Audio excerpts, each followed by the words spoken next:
Welcome to another session of the Happy Friday Committee, Happy Friday Mindset.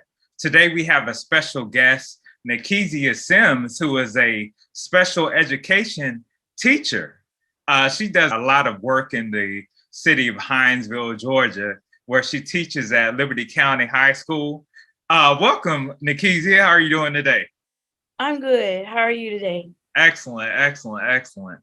Today, I invited you on here because I know you do a lot of great work, and I see on social media what you're doing as far as with special education and things of that nature. And I wanted to get your perspective on the Happy Friday Committee mindset, which is being fearless, resilient, intuitive, determined, appreciative, and youthful. And I wanted to frame this in terms of what you do in special education. What was that mindset in terms of being fearless? Because I know it's a different type of feel going into special education. What made you fearless in that sense in terms of tackling special education? Well, my goal when I first started going into teaching was just to love kids, because majority of the time students they go to school for an education, but sometimes there's pieces missing. And especially with special education, I started off as a paraprofessional, and kids with special needs understand that they need to learn, but their first goal is being understand that you understand them. So that was my mindset going in. I was not afraid of them. And most people, when they think of SPED kids, they think of, oh, I don't want to be with those kids. But when you go in with the mindset of they're just like me and you, they just learn different. You get that mindset of all they want is to feel love. And if they can feel love from you, then they'll learn anything from you. So that was my mindset going in. I wanted to show them that they are loved. I wanted to show them that they're needed, that they're heard. And once I did that, then my kids and then the kids that I teach understood that they can learn from me because I understood them and that I loved them. Yes, ma'am. Yes, ma'am. Excellent. Well, can you talk about the resilience that you see within your children as far as just bouncing back, getting things and learning? Listen, my kids are when, and I tell them every day, they are the most amazing kids in the world, that they can do anything. They come from brain injuries. They come from learning disabilities. Some of them have been dropped as babies. Some of them have been put in the SPED because they have behaviors. And to see from the day I get them, or the day that they come into my classroom, and to the students that are leaving, they're totally different creatures.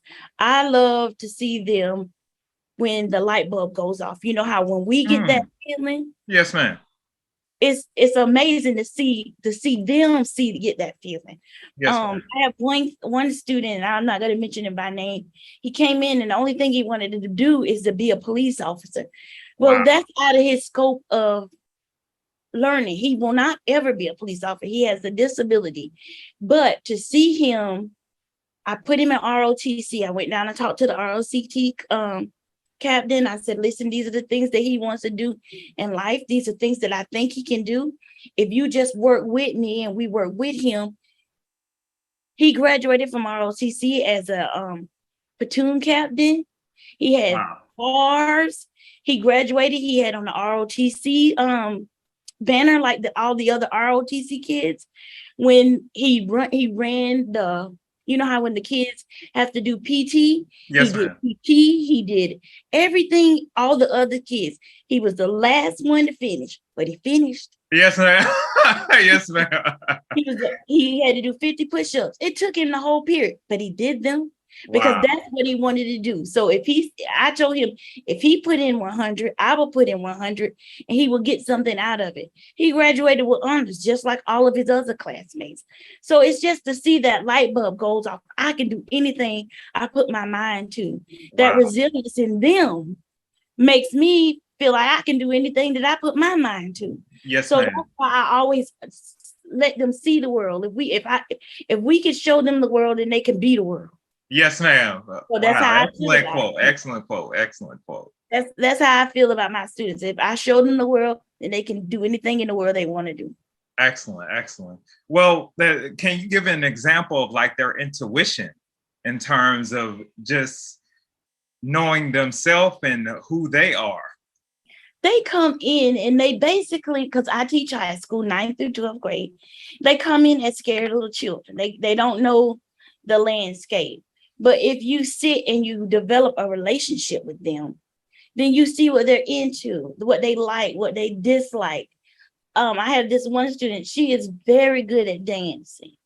And she's and will she ever be on the step team or the dance team? No, but she's very good at dancing.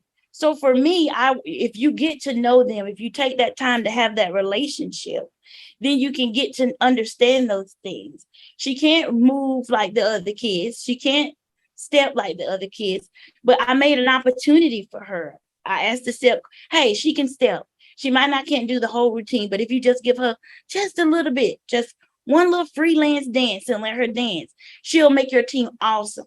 Man, we had a pep rally, gave her her little spot in the moment.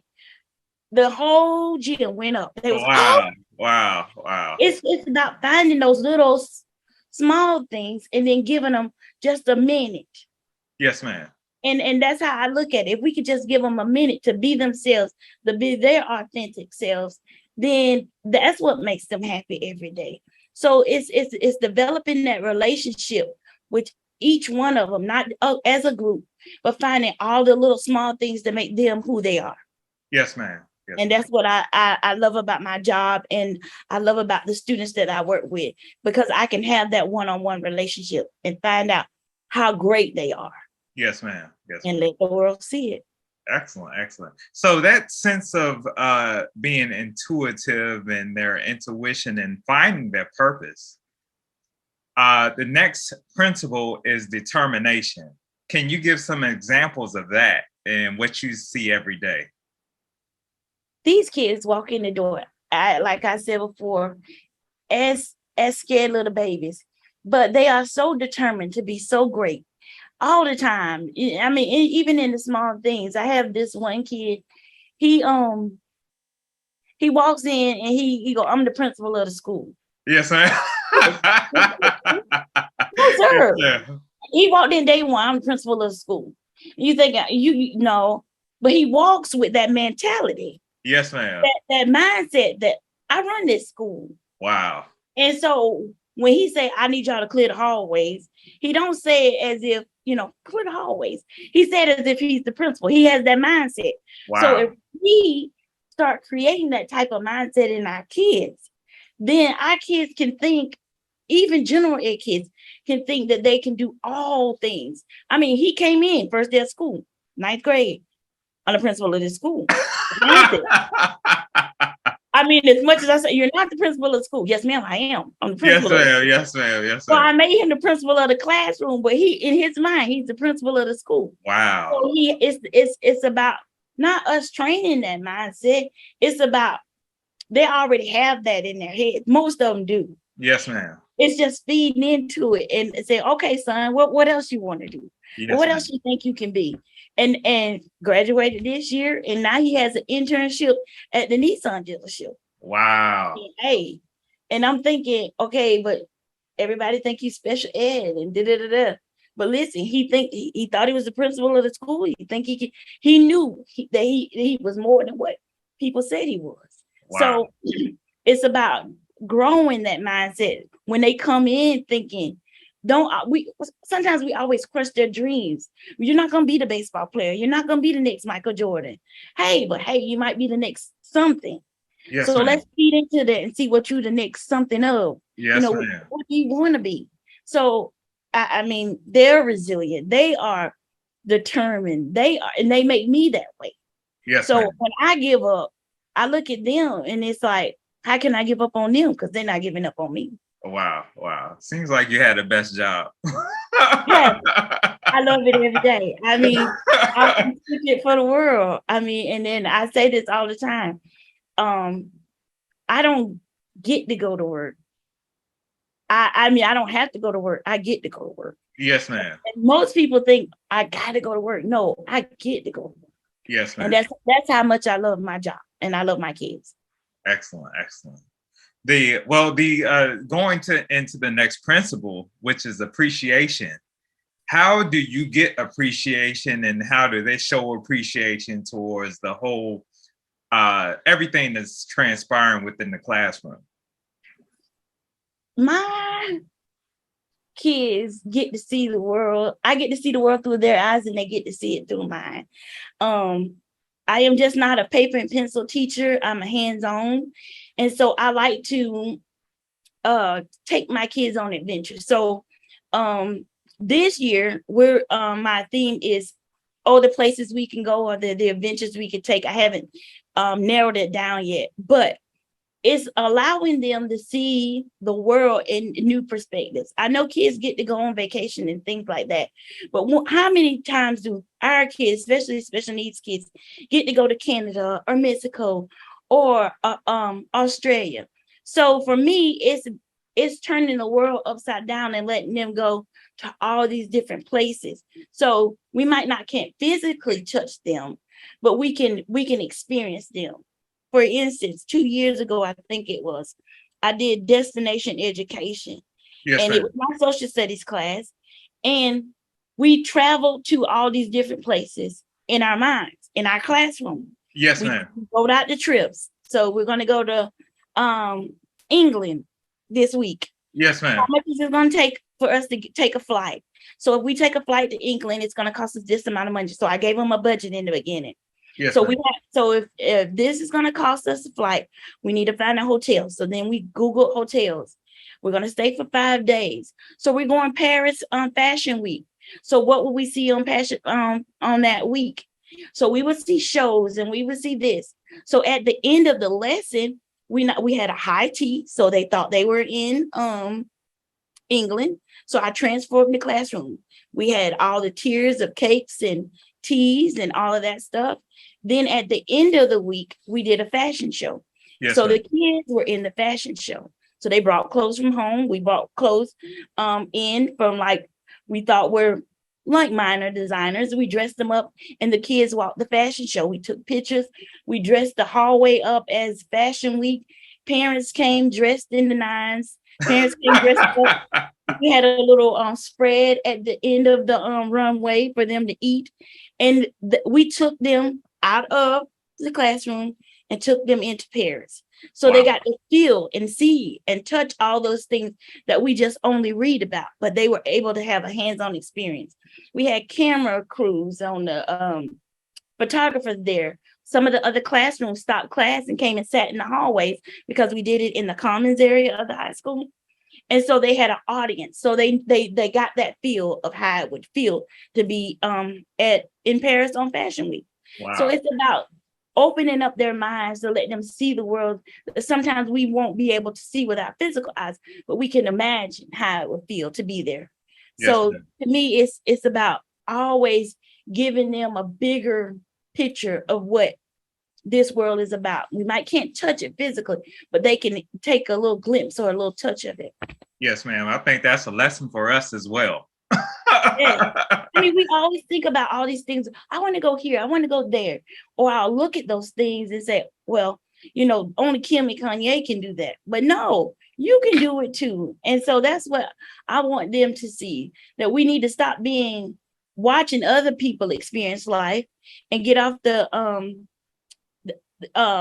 internet doing watching other people experience life, and we need to experience life as well. Absolutely. Absolutely. So Absolutely. Absolutely. And the last principle after appreciation is being youthful.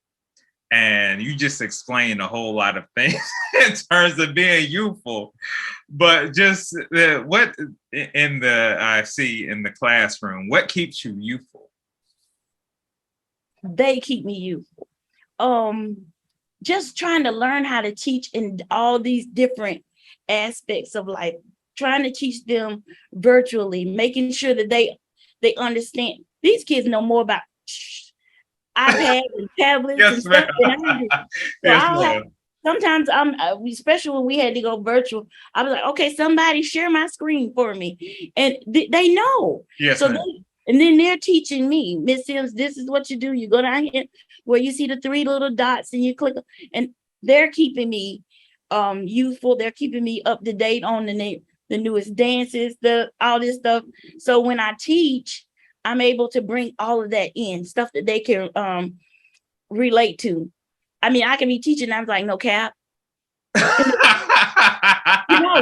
hey, I wouldn't lie to you, no cap, Yes, sir. Yes, sir. Yes, sir. And then that way they understand that I understand them. Yeah, So absolutely. I like to bring a little of their personalities into the classroom. I have this one student that always saying something on God. On God. Oh yeah, yeah. I can eat 3 Takis on God. So in the middle of my lesson, I'm hollering the same thing, Yes, sir. Yes, sir. Yes. So it's about understanding where they are, meeting them where they are, and then bringing them up to where you are. So they keep me young, they keep me active. Even during the summer, I met with half of my class at Chick-fil-A just to hang out. I miss Yeah. them, they miss me. It's about just keeping that dialogue and that relationship open, no matter if school is out, So Yes, ma'am. Yes, ma'am. they keep me youthful. Absolutely. That's excellent. That's excellent.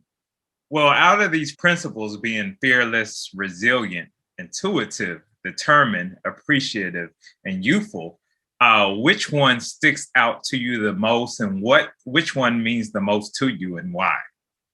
Being determined, I think, is the one that sticks out to me the most.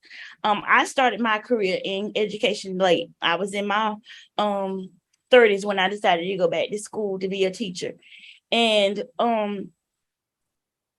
for me, I found my purpose. I found my purpose. I found my calling. Wow. I know that I'm designed for this. So I am determined to always keep moving forward and to make education exciting for them.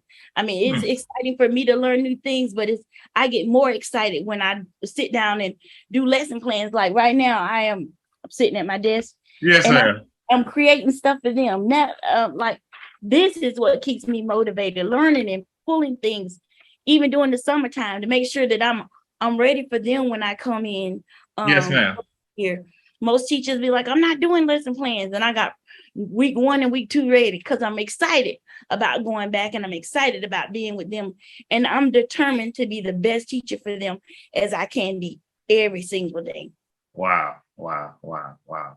Well, great answer. Great answer. And I know a lot of people will be affected by this interview in terms of just things that you have said, and the things we can learn a lot from them. Just because you have a certain disability does not mean anything. It's like what I've heard as far as like when you're blind, some people that are blind, they can hear more. Yeah. Yeah. Their So their other senses of them are more activated. exactly, exactly, exactly. So, it's the thing of we can learn a lot from that. And I just wanted to thank you for coming on. What do you have going on? I heard you have like a camera drive or something like that.